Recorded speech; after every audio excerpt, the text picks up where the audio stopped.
I'm awake now, semi-sober, and ready to finish this for you guys, the internet, and whoever cares to hear it. I didn't find out that Mr. Mays had passed away until a couple of months after the funeral service. Initially, I was going to seek out his family in order to send my condolences, but if it wasn't as if Mr. Mays and I were best friends or anything like that, so I refrained. I continued through my college career and graduated a year or so after our bar meeting. Graduating with English as my major wasn't a mistake, but it wasn't exactly something that landed me any sort of immediate jobs after college. Now, I had saved a pretty solid amount of money while I was in school and decided that I deserved a bit of a vacation, if you will. I took my spare cash, got together with my college buddy Steve, packed up and hit the road, aiming for somewhere in the Rocky Mountains. I had lived near Littleton, Colorado when I was younger and remember loving the area, so this destination was as good as any. The trip was a success. We made it somewhere around Estes Park, Colorado, and found a cheap cabin that we rented for about a month. The days were filled with lounging, hiking, and generally things that involved little to no work on our parts. After our rental was through, we packed up again and headed out on our way back east. Sometime during this trip, we had met up with a couple Estes Park natives in one of the local bars. We never typically hung out with them or anything like that. We just had conversations now and then over drinks and food. One night, these guys were paying their tab and packing up to leave awfully early. They were usually there until the wee hours of the morning. When we questioned them about it, they told us that they were headed to a little get-together with some friends of theirs, and they invited us. Having nothing else to do, we hopped in the car and followed them to the party. The party itself was very low-key, and ultimately inconsequential to the story. However, the important thing about it was that at some point in the night, we were all sitting around the fire swapping ghost stories. At this point in my life, I wasn't as much of a ham as I was in my younger years, but with a little bit of encouragement, I started on a couple stories that I remember telling in my youth.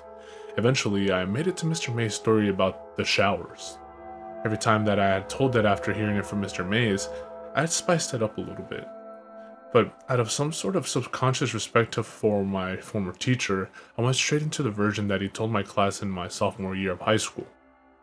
The group enjoyed my stories for the most part, the showers being the mutual favorite among the partygoers. Steve and I left for the cabin at around 5 in the morning, and he asked me about the story on the drive home. I told him all about Mr. Mays, that class, my love for everything horror related and whatnot, and he suggested that we try to find a place on our return trip to New York. Initially, I was reluctant simply because I didn't feel like aimlessly wandering through Nebraska for days, looking for some old farm building that was probably demolished at this point. But a couple of days before we left Colorado, I told Steve that it sounded like fun. We weren't going to be able to do another trip like this for a long time, so I figured that we might as well make the best of it.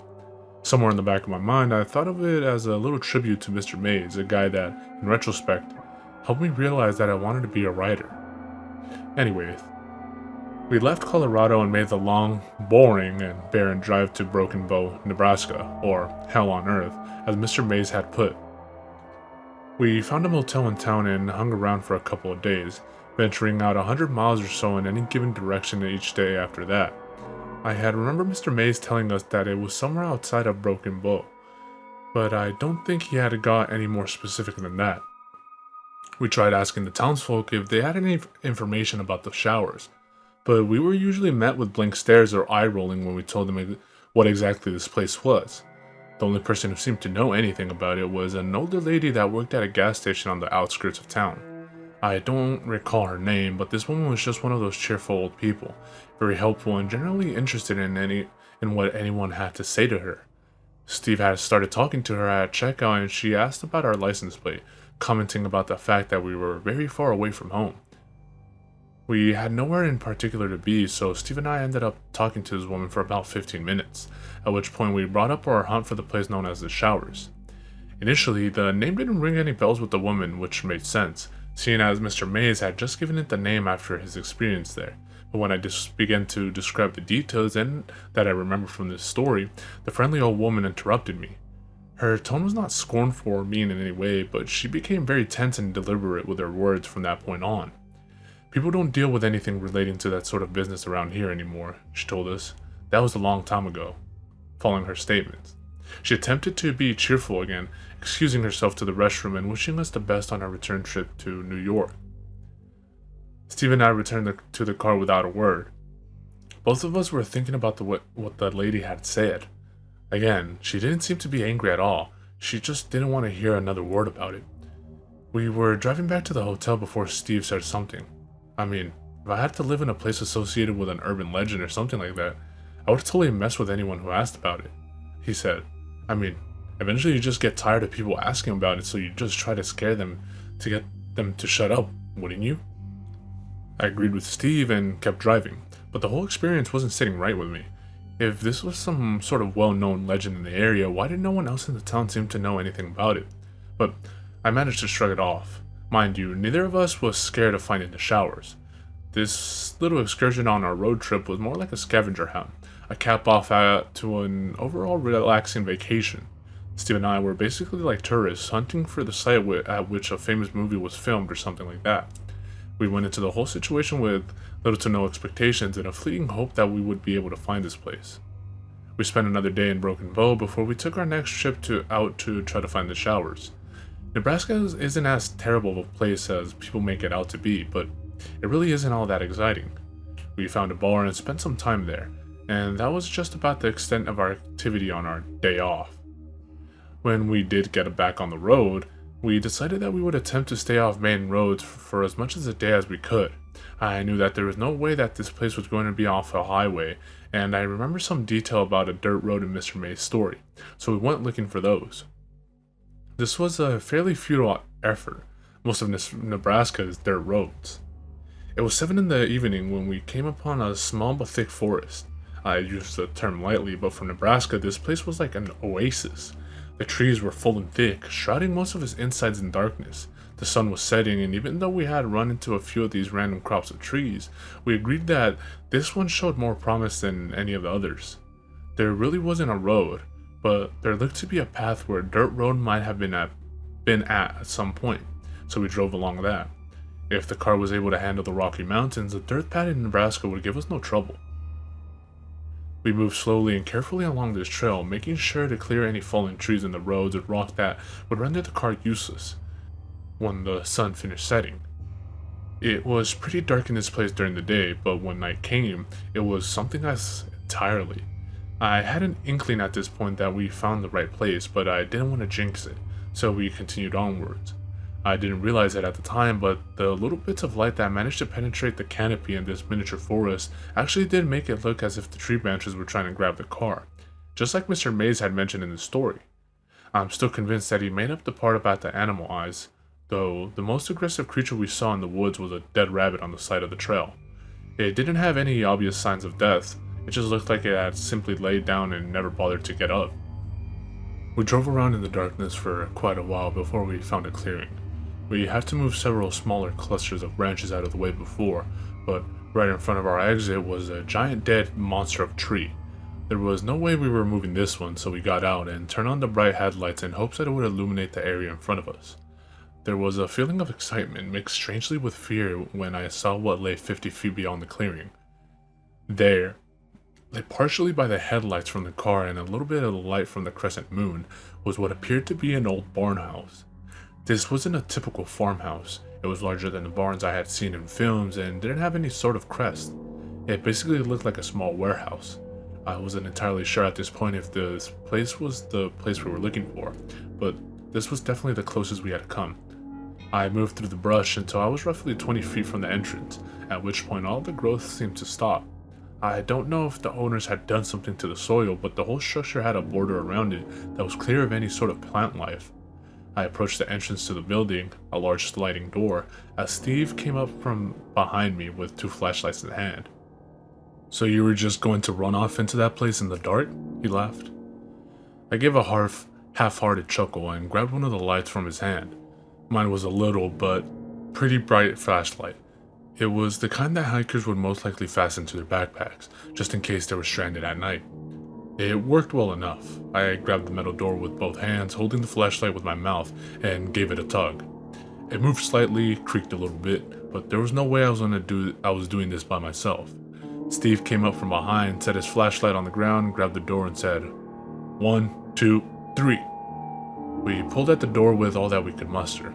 Once we had managed to move it a couple inches, it must have latched back onto its track because it slid very easily, stopping hard with a loud and echoing thud when it was completely open. Steve picked up his flashlight and walked behind me. I had already moved inside. The inside of the structure was exceptionally bare, almost troublingly slow. I wasn't entirely sure how far we were from the nearest home or small town, but there wasn't even the slightest bit of evidence that anyone had been in this building for years. There were no broken beer bottles or empty bags of chips. There wasn't even any animal droppings or eager plants that managed to grow here.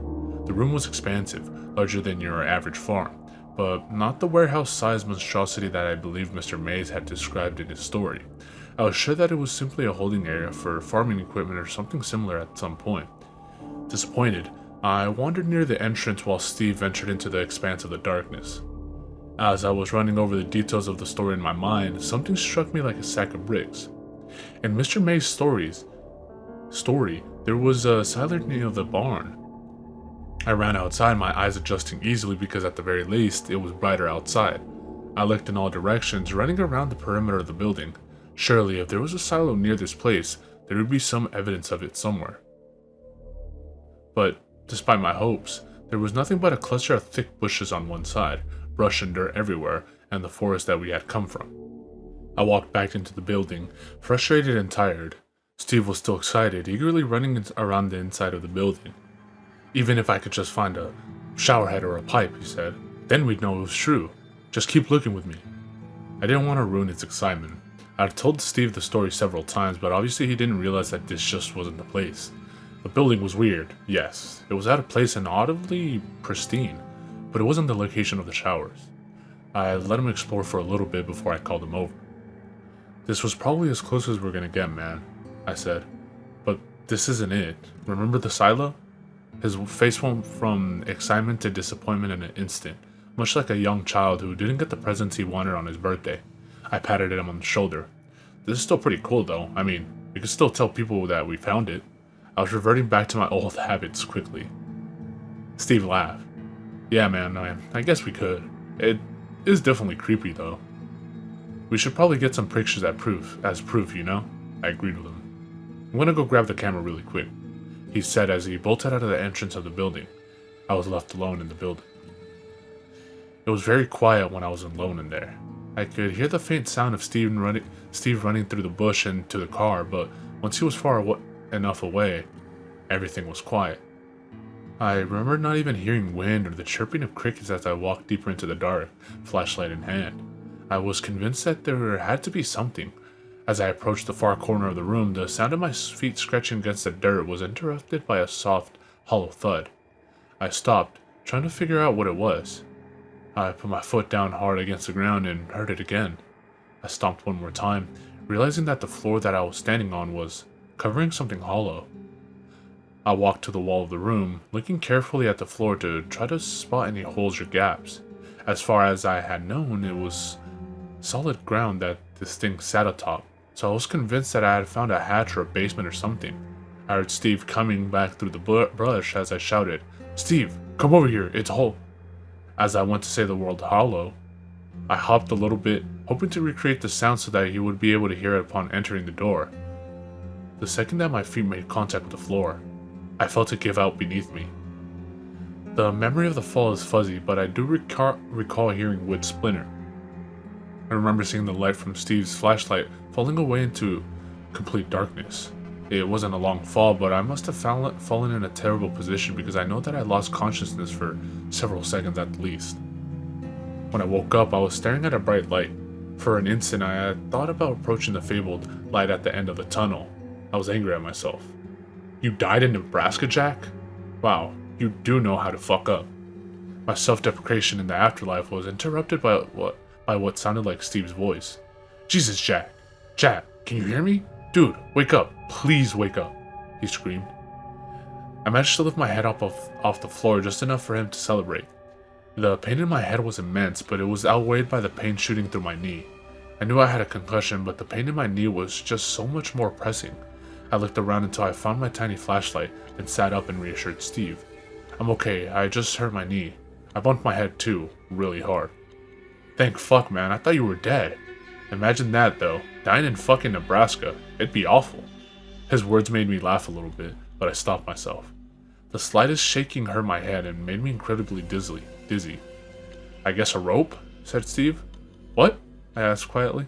Should I go get a rope to get you out of here? Or do you see a ladder? I looked around the walls that sat in front of me. They were smooth cement. There was no way I was climbing out of here. Yeah, get the rope, I told him. It's buried under all of our stuff. I think it might be in my red climbing bag, but I'm not sure. Steve nodded, telling me to hang in there and that he would be back in a little bit. Then he ran off. The silence that followed was uncomfortable. After the sounds of Steve's feet scraping the floor above me faded away, I was only able to hear that buzzing that occurs in total silence intertwined with the pulsing of my head. I pushed myself over to the nearest cement wall and braced myself against it, resting and breathing deep in an attempt to calm myself. The cement was unnaturally cold against my back. It was summer, so I only had a t-shirt on, but it felt like ice even through that. Again, the observation was primarily made after the fact. In the moment, it just felt good to lean against something. I sat there, waiting for Steve in his underground basement, and I began to feel uneasy. I felt like an idiot for falling down here. I felt pain from my injuries as well. That all seemed to fade into one emotion in an instant when I heard what I could only identify as breathing, somewhere to my left. I convinced myself that it was my injured mind playing tricks on me for a few moments until my mind decided to rapidly replay Mr. May's story. When I had first heard it in that classroom years before, I was more impressed than I was scared. But now, sitting in a dark basement in the middle of Nebraska, I felt something that I hadn't felt in a long time. It couldn't even be summed up in the word fear. As I sat there, I felt all-encompassing dread. I pointed my flashlight to the left, the direction from which I thought I heard the sound. The light didn't reach the other wall. It was too far away, but I was comforted to see absolutely nothing there. I breathed deeply for a couple more seconds before I heard another noise in the darkness. It was very quick, and I cannot be sure that it wasn't my own body moving around without me noticing, but I thought that I heard a scraping sound not 10 feet in front of me. It sounded like the noise your feet make when you are walking across a dirt-covered floor. Before I could react, I heard the breathing to my left again, closer this time. There was no way this was real. I hadn't seen as much as a spiderweb in this building, and now I was convincing myself that something next to me was breathing. I was angry at myself for getting so worked up. I told myself that the human brain is constantly hallucinating.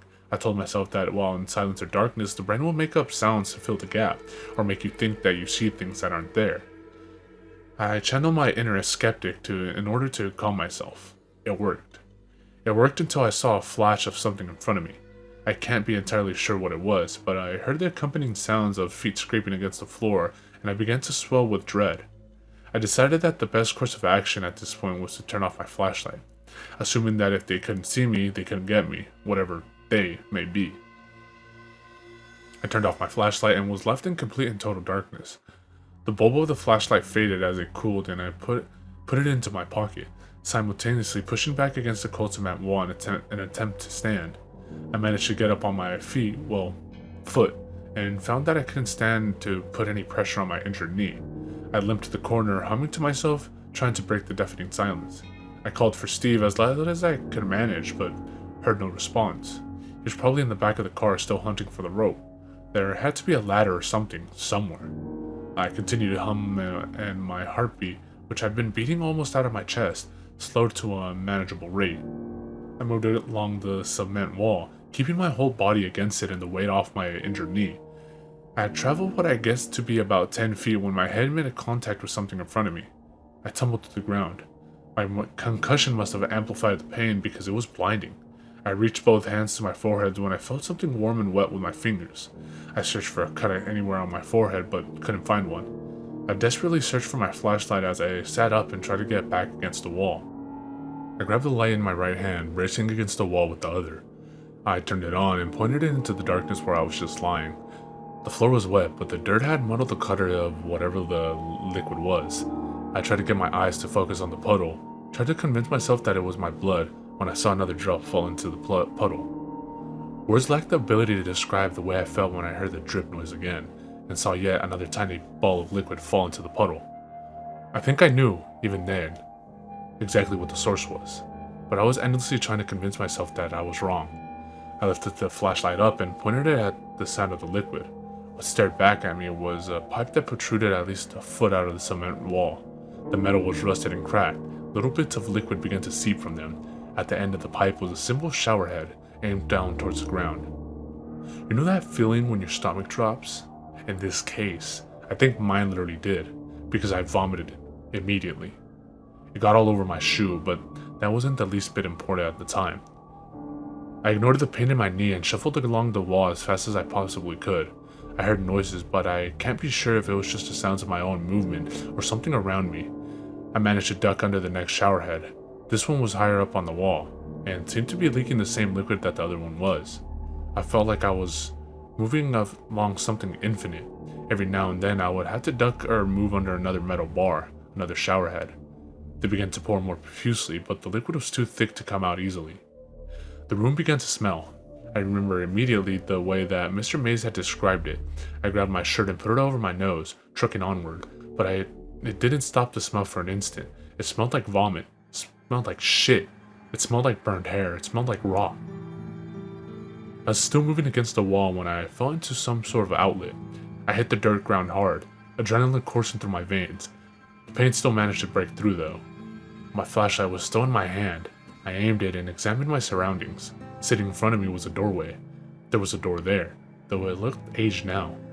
It had a little nice design on it, a doorknob and a knocker that looked like a snarling demon. Red paint was peeling from it, flaking off and falling to the ground in front of me. I clumsily rose and busted through the door, narrowly missing a piece of hanging sheet metal in front of me. I was crawling now. There was no way that I could run. The walls and ceilings were lined with metal, the kind that you would see on the roof of a farm. Large pieces of wood seemed to brace the sheets, holding this makeshift tunnel together. I couldn't risk sliding against that and possibly cutting myself on the metal, or hitting the wood and causing a cave-in, so I crawled. I pulled myself for what felt like miles, running into walls every now and then because the path seemed to curve like a snake. I had no idea where I was in retaliation to the hole that I had fallen through. But I told myself that there was an exit at the end of this. Had I not been crawling, I would have surely hurt myself far worse. There were parts of the tunnels in which the ceiling dipped down to maybe 3 feet above the ground. It hadn't caved in because the ceiling was still lined. Someone had built it like this. This again is in hindsight. I didn't care at the time. I kept telling myself that there was nothing behind me, but I swore that I heard feet scraping only a few inches behind my own. My jeans would brush against my legs every now and then, making it feel like someone was touching me. And even now, I still can't completely convince myself that someone wasn't. I crawled and crawled until I reached an upslope. With joy, I looked ahead of me. There was a cellar door. The door was made of wood. I knew this because I could see light through them. I couldn't be sure, but I thought it might have been the light from the car's headlights. Besides all of that, I was just so immensely happy to find an exit. I crawled all the way to the door and threw my shoulder into it. It budged but didn't open. I began to scream, but my throat seared with pain. The most I could imagine was a harsh crying noise. It sounded like a dying animal. I collapsed in exhaustion and pain, my eyes staring up at the slits of light before me. I was so close to being out of here, I could taste it. It was in that moment of silent defeat that I heard a noise that was, without question, something moving in the tunnel. It sounded like something was being dragged across the floor. It would move, pause for a second, then move again. I had nothing left in my stomach to throw up, but I began to gag. I gathered myself slightly and tried to steady my hand enough to focus the flashlight into the tunnel. What I saw, I can still not rationalize. I know what I saw, but I cannot convince myself that it was actually there. I can't stop telling myself that I was hallucinating. I saw a child in a dirty sleeping gown. The gown was stained with something dark and brown, with the occasional splashes of a deep red. The child was extremely frail, like the pictures that people might see of a Holocaust victim. I could only make out one eye, brightly reflecting the light of my flashlight in between a huge tufts of long, dirty hair. It reached down beyond the fingertips of the child, which were caked in dirt. The boy or girl, I'm not entirely sure which, moved towards me with difficulty. It wasn't breathing hard, but it seemed that every movement of every muscle took every ounce of the strength the child had. The thing that froze me, though, was the eye. It was only visible because it was reflecting in my flashlight, but even in that glint, I could feel anger or deep hatred or something like it. This is the point in which the English language really lacks the right words to explain the situation. I could tell that this child meant me harm, whether it was a hallucination or not. The thing was getting closer. I started to cry. It was getting closer and closer when I heard a voice from behind me say, "Hey Jack," whispered the voice. It was Steve, I was certain. I tried to talk back, fully intending to say, "Open this up and get me out right now." However, given my current state, I'm sure it just sounded like garbled nonsense. I clawed at the door, pushing against it with everything I had and finally breaking eye contact with the child. As I did this, the flashlight rolled down the slope, coming to rest somewhere near the child's feet. "What do you see?" the voice asked. "What are you talking about?" I closed my eyes. I remember hearing a reply along the lines of, "Just look at it. Tell me what you see." But my own screams of frustration drowned it out. I was mumbling like a maniac when the voice told me, calmly, "Rest for a second. I'll get it." The statement took a second to settle in, at which point I closed my eyes tight. "Steve, just do it. Please, please, just get it open, please," I whimpered. "Just get me out of here." My voice was beginning to get louder. "Steve, goddammit, open the fucking wooden door." I opened my eyes for a split second to see nothing but black hair dangling in front of my face, a small glint of light hidden in the mess of tangles. I slammed my eyes shut and screamed with every ounce of energy I had, "Open the fucking door!" The door behind me gave way, and I fell onto the dirt, taking a breath of fresh air. My eyes were still closed, but the first thing that I did was scramble to find the cellar door and close it. Once I had done that, I took a deep breath and opened my eyes. I saw the barn in front of me, illuminated by the headlights of the car. My head was pulsing with pain. I was covered in dirt and liquids that I didn't even care to know the origin of. My knee, at the very least, was dislocated, but despite all of that, I was out of the tunnel. I took a deep breath, buried my head in my hands, and said, "Steve, why didn't you just open the fucking door?" I waited for a response, but none came. "Steve, seriously," I began. "I was fucking clawing and screaming for my life," I said, as I looked behind me. My stomach must have been on the verge of falling out of me at this point because it shifted again. The only thing that was behind me was a large mass of bushes that I had seen while examining the perimeter of the building. I was angry. "Steve, this is not the fucking time. Come out of the fucking bushes." I was getting ready to stand up when I heard a yell from the front of the building. A flashlight bobbed up and down in the semi-darkness. Steve was running into the open door of the structure, yelling my name and telling me not to worry. I must have lost consciousness at that point. When I woke up, Steve was standing over me, desperately trying to wake me up. His words were almost incoherent, at least to my ears. He helped me to my feet and began to walk me to the car. As we walked away, I saw my flashlight sitting just outside the cellar door. The light was fading.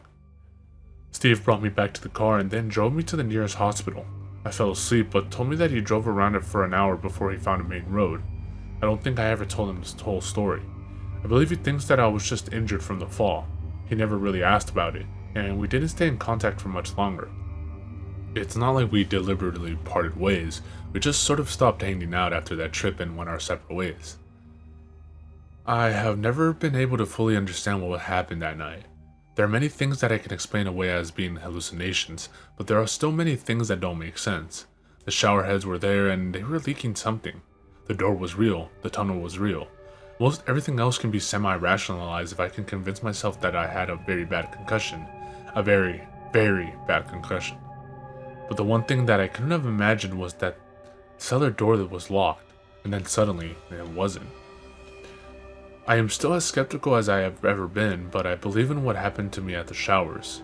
I'm not a hermit or a social retard because of this. I drink a lot, but I am still functional. But I will never return to Nebraska. No one will ever be able to convince me otherwise. I don't watch horror movies either. There's absolutely nothing entertaining about being so desperately scared. That's it, really. There's no typical ending for my story. I was changed by my experience, yeah, but there is no way to change anything about it or fight back against it. I can't even convince myself that I wasn't just seeing things. Believe me, I've been trying for years. Prior to this, there was really no way to find any information on the showers. The legend didn't extend outside of the classroom of Mr. Mays. No one told stories like this to keep children away from a certain place or to scare them. It just wasn't known. I guess that's really the point of the whole story. I want people to know, firsthand, what this place is like. Maybe it's a drunk's rationale, or the kid inside me wanted to spread these kind of stories again. I don't know. I don't care. But it's out there now, for people to mold and warp to their needs. Most importantly, it's finally out of my head. It's getting late, and I'm getting another drink. Cheers.